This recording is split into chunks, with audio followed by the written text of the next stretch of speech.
नमस्कार व्यूअर्स, और आप सब लोग कैसे हैं। आशा करती हूँ आप सब लोग अच्छे होंगे, स्वस्थ होंगे और मेरा श्रीमद् भागवत का पाठ अवश्य देखते होंगे।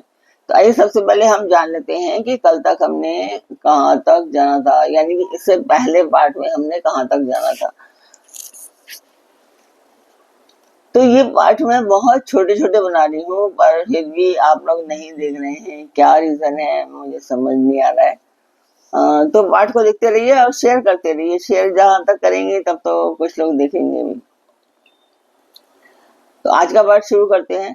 एक्चुअली ये जो मैं बना रही हूँ, ये एक शुभ कार्य मंदिर के लिए कर रही हूँ, मेरे अपने खुद के लिए नहीं है। और इसमें मैं आप सब लोगों का सहयोग चाहती हूँ कि आप लोग सहयोग कीजिए, सब्सक्राइब कीजिए, लाइक कीजिए और शेयर कीजिए, ताकि इस उद्देश्य को मैं प्राप्त कर पाऊँ। तो अब हम चलते हैं आज के पाठ पर।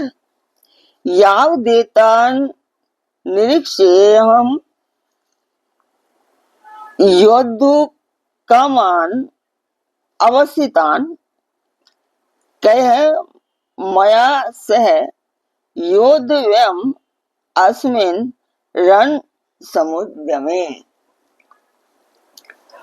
तो इसके आगे है कि और जब तक कि मैं युद्ध क्षेत्र में डटे हुए युद्ध के अभिलाषी इन विपक्षी योद्धाओं को भली प्रकार देख लूं कि इस युद्ध रूप व्यापार में मुझे किन किन के साथ युद्ध करना योग्य है, तब तक उसे खड़ा रखिए। ये अर्जुन कह रहे हैं श्री कृष्ण को कि वो देखना चाहते हैं कि इस युद्ध में कौन कौन है, उनके खिलाफ कौन कौन खड़ा हुआ है, उनके परिवार जन जो है वो कौन कौन खड़े हुए हैं।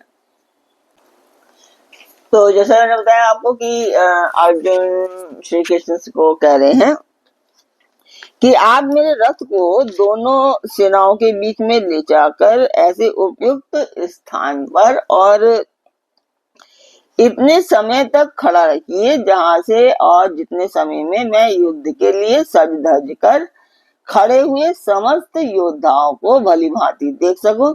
ऐसा करके मैं ये जानना चाहता हूं कि इस रणोद्यम में युद्ध के विकट प्रसंग में स्वयं मुझको किन किन वीरों के साथ लड़ना होगा। तो वो ये तो जानते हैं कि मेरे परिवार में कौन कितने वीर हैं, कितने जो युद्ध जानते हैं वो लोग कितने हैं। तो वो उन सभी को देखना चाहते हैं। और कौन कौन है उनके गुरु भी थे इसमें। उनके भाई तो कौरव तो थे ही थे, और उनके भाई भी थे, और उनके रिश्तेदार जो होंगे वो भी होंगे। तो वो सभी को देखना चाहते थे उसके जो युद्ध क्षेत्र था उसके बीच में जाकर के, कि ताकि वो जान सके कि उन्हें किन किन से युद्ध करना है और किस प्रकार युद्ध करना है। तो और उसकी रणनीति वो अच्छे से बना सके। तो आज का पाठ मैं यहीं पर पूर्ण करती हूँ। कल फिर मिलेंगे अगले पाठ में। तब तक के लिए